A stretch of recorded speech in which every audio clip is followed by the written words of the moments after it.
Nicolas Dos, tout le monde cherche des solutions pour freiner l'épidémie. Pourquoi le télétravail n'est-il pas rendu obligatoire? C'est pas une compétence du gouvernement ni du Parlement, c'est une compétence du chef d'entreprise par accord d'entreprise. C'est lui qui organise la vie dans l'entreprise, voilà, tout simplement. On pourrait imaginer qu'il y a un décret.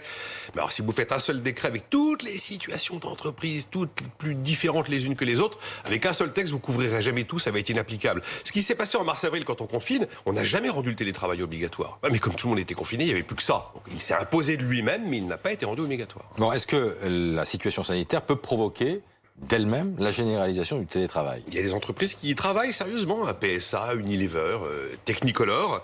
Après, c'est quand même très compliqué de généraliser le télétravail. Parce que, d'abord, c'est que pour les métiers qui le peuvent.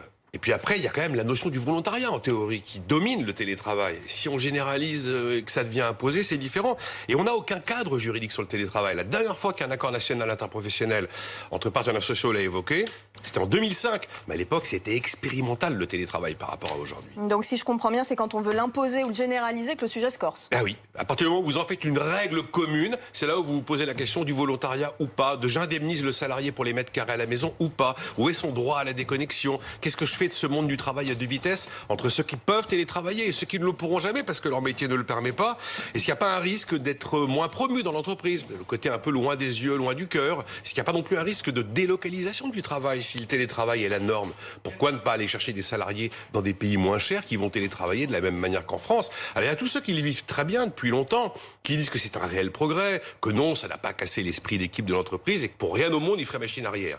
Mais si on le généralise, si c'est une norme sociale, eh bien ça pose des questions sociales lourdes qu'il faut poser.